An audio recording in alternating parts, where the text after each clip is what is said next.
The inspiration to record the Lim Fantasy Chamber Suite came right after the UK premiere of the Lim Fantasy of Companionship for piano and orchestra that was presented by the Royal Philharmonic Orchestra at the Cadogan Hall, some 2 months ago now. Please give a very warm welcome to the co-creator and inspiration of the Lim Fantasy of Companionship for piano and orchestra, Susan Lim.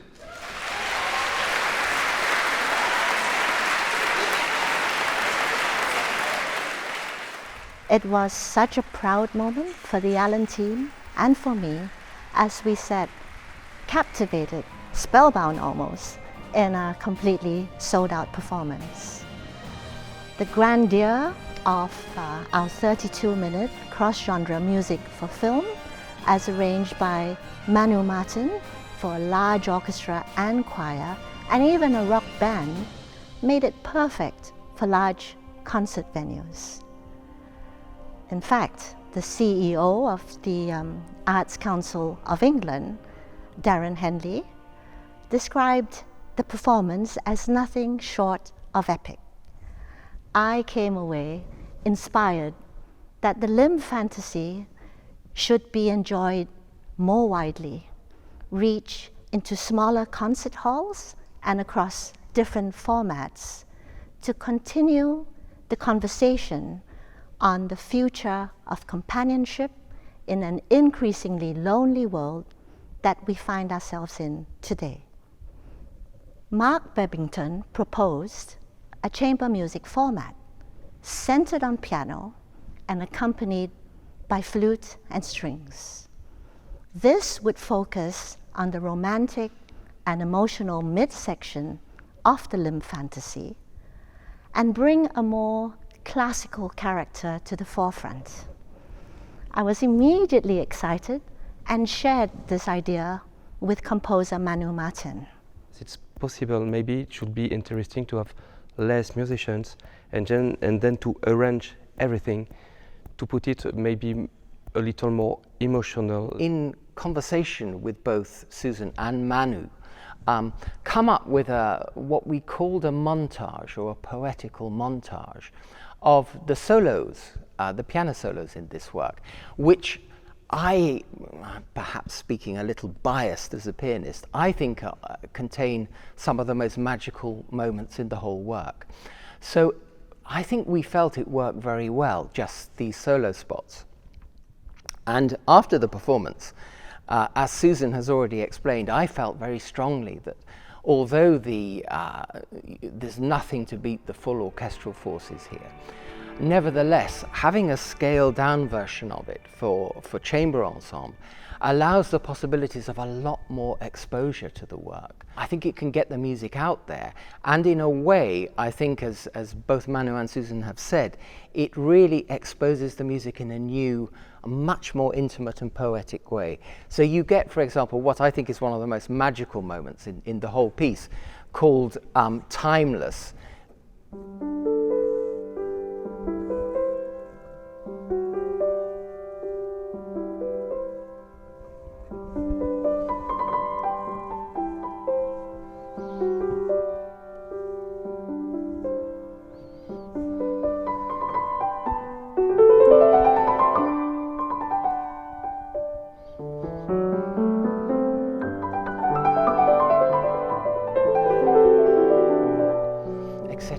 You know, it sets such a wonderful, beautiful atmosphere, and it's for solo piano, so it works extremely well. It's been a while that I love music for string quartets, and for me, the fact that you can hear all the players is very interesting, because when you have a section, you feel the whole section, and that the string sound we know, but when you hear the player, it's different.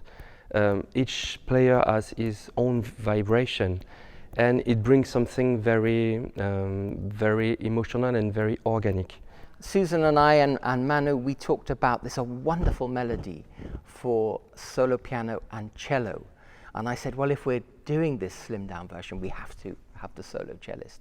And it's such a wonderful melody. Let me just play you a few bars.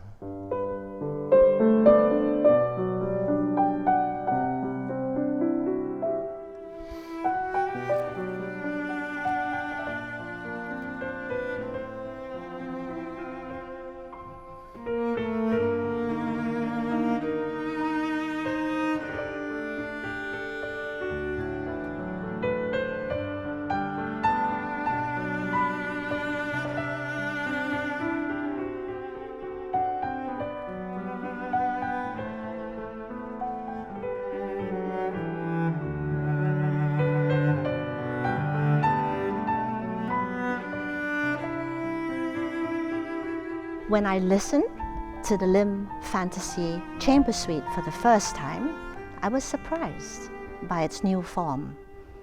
More subtle, more emotional, and elegant fusion of both classical and contemporary elements. I fell in love with the Lim Fantasy all over again. We are here today in this incredible, historic, and really quite magnificent St John's Smith Square Concert Hall to record our brand new 13-minute Lim Fantasy Chamber Suite, comprising 8 tracks centered around the beautiful timeless and bookended by the overture and an evocative rendition of the climactic teleportation. I cannot wait to share this music with the world, and I'm absolutely thrilled that it will be released by none other than Signum Classics.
you.